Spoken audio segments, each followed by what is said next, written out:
ঢাকা ৮ আসন ট্রাক মার্কা গণ অধিকার পরিষদ থেকে আমি মেঘনা আলম। উনি বলেছেন মনোনয়নপত্র বৈধ। আলহামদুলিল্লাহ। যখন কূটনৈতিক ভাবে বাংলাদেশ সেই শক্তিশালী ভাবে দাঁড়িয়ে বলতে পারে না যে আমার দেশের নাগরিকের সুরক্ষা আমার কাছে আগে, আমরা অন্য দেশে দেখি যে আপনার মহৎ কোনো ব্যক্তি বা বিশাল কোনো পুরস্কার জয়ী কিংবা শিল্পপতি কিংবা সরকারের কোনো লোক হবার পর আমার অধিকার নিশ্চিত হবে, এমন প্রয়োজন হয় না। সেখানে একজন সাধারণ নাগরিক পাবলিক ট্রান্সপোর্ট ব্যবহার করে, সাধারণভাবে পথে ঘাটে হেঁটে বেড়ায়, তাকে কেউ হুটহাট গুলি করে না, সে নিরাপদ থাকে, নারী হিসেবে তাকে কেউ হেনস্থা করে না, এটাই স্বাভাবিক।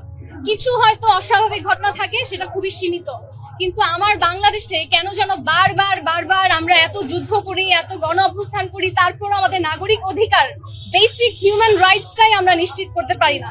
আমি রাজনীতিতে এসেছি কারণ নিজের জন্য ন্যায়ের কথা বলতে বলতে, প্রতিবাদ করতে করতে আমি বুঝতে পেরেছি শুধু আমার একার জন্য করলে হবে না। যখন আমার পুরো বাংলাদেশকে আমি এক করতে পারবো, আমরা সবাই মিলে ন্যায়ের জন্য লড়বো, তখনই আসলে আমার দেশ কূটনৈতিক ভাবে শক্তিশালী হতে পারবে।